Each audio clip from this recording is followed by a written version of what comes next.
Imagina pilotando la máquina más rápida del mundo, capaz de dejar atrás a cualquier enemigo, pero sabiendo que si aceleras demasiado rápido, el motor detrás de ti se convierte en una granada. El Messerschmitt M262 fue la cima de la ingeniería alemana, pero una serie de decisiones extrañas y deficiencias técnicas lo convirtieron de salvador del Tercer Reich en una bomba voladora peligrosa para sus propios pilotos. En el papel, el ME-262 fue una ruptura histórica. Mientras los aliados todavía dependían de motores de pistón, con sus límites mecánicos ya bien comprendidos, Alemania puso en los cielos un caza capaz de superar los 800 kilómetros por hora. No era solo más rápido, operaba en una categoría física diferente. En picado simplemente desaparecía, en persecución era inalcanzable. Sin embargo, el 70% del peligro no venía del enemigo, venía de su propio motor. Los revolucionarios motores Gumo 004 eran tan brillantes como traicioneros. Pioneros de la aviación a reacción, apenas duraban entre 10 y 25 horas de vuelo, suficiente tiempo para algunas misiones de combate antes de necesitar ser reemplazados. Fabricados apresuradamente con aleaciones improvisadas debido a la desesperada escasez de níquel y cromo, cualquier aceleración brusca, picado pronunciado o simple variación de temperatura podía causar fallo en el compresor, apagado súbito de la llama o, en el peor de los escenarios, una explosión interna que transformaba toda la aeronave en una bomba voladora. La mayor ventaja de la Luftwaffe se convirtió en su propia trampa. Ante esta situación, la estrategia era entrenar a los pilotos para dominar el ME-262. La mayoría de los aviadores alemanes solo tenía experiencia con motores de pistón, donde la respuesta del acelerador era inmediata y predecible. En el ME-262 era necesaria una técnica completamente diferente: aceleración gradual, ajustes suaves de potencia y monitoreo constante de las temperaturas del motor. Cualquier desviación de estos procedimientos aumentaba significativamente el riesgo de fallos y posibles explosiones. A finales de 1944, la guerra estaba prácticamente perdida para Alemania. Aún así, la presión para emplear el ME-262 en combate solo aumentaba.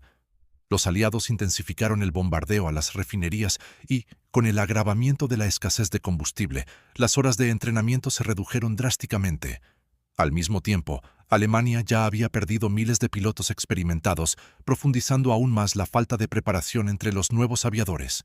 Con experiencia limitada y entrenamiento mínimo, dominar el Messerschmitt se volvió extremadamente difícil. La primera evidencia práctica de esta fragilidad surgió con la unidad experimental A-Probumskommando 262. Durante una de sus primeras misiones de interceptación, algunas aeronaves fallaron al despegar por completo. El pequeño motor auxiliar Redel, responsable de arrancar los Gumo 004, frecuentemente presentaba fallos. Sin él, el avión simplemente permanecía inmóvil en la pista. La mitad de un escuadrón podía ser neutralizada antes incluso de estar en el aire. Los que despegaban enfrentaban otro problema: humo negro, llamas irregulares e inestabilidad antes incluso de alcanzar la altitud operativa.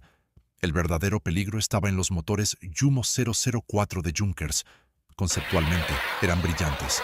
El compresor axial reducía el área frontal y permitía eficiencia aerodinámica imposible para motores radiales voluminosos. Era ingeniería de vanguardia, pero la ingeniería exige materiales apropiados.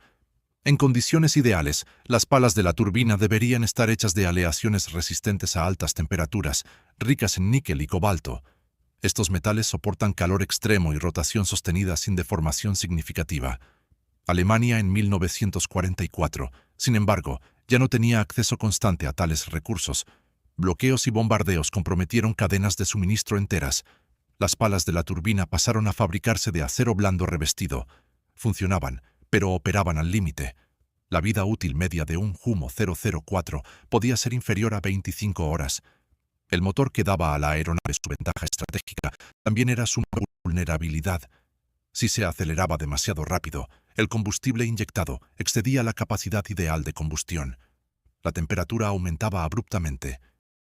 Las palas de la turbina, ya operando cerca de su límite térmico, comenzaban a sufrir deformación progresiva, un fenómeno conocido como fluencia. Algunos pilotos relataron ver a compañeros desaparecer en una bola de fuego mientras intentaban aumentar la potencia durante la persecución. No era fuego enemigo, era fallo térmico. Cerca de Mach 0,85, El flujo de aire alteraba el comportamiento del estabilizador. El morro se volvía pesado. El fenómeno era conocido como Mock Talk. Corregir esta tendencia requería cautela. Entradas excesivas en los controles podían generar altas cargas estructurales en las salas en flecha. Aunque no era un problema diario, hubo casos de fallo estructural bajo condiciones extremas. Muchos M262 se perdieron, no en el aire, sino en la pista. El tren de aterrizaje triciclo era moderno, pero requería pistas relativamente largas y estables. Los neumáticos sintéticos, producidos como sustitutos de la goma natural, eran menos duraderos. Una explosión durante el despegue con los tanques llenos podía resultar en un incendio inmediato. Además, la aceleración lenta a bajas velocidades hacía al jet vulnerable a ataques aliados durante despegue y aterrizaje. El ME-262 representaba el futuro de la aviación militar. Eso es indiscutible. Pero también representaba el límite de la capacidad industrial alemana en ese momento de la guerra. Su tecnología requería materiales que ya no estaban disponibles, requería logística que ya no existía, requería tiempo, y tiempo era precisamente lo que el régimen no tenía. El resultado fue una aeronave extraordinaria, pero prematura, capaz de logros impresionantes, pero igualmente capaz de autodestruirse. Sus pilotos no enfrentaban solo a Mustangs y Thunderbolts, enfrentaban calor, metal fatigado y márgenes de error inexistentes. El ME-262 no falló por falta de visión tecnológica. Falló porque el entorno que lo produjo estaba colapsando.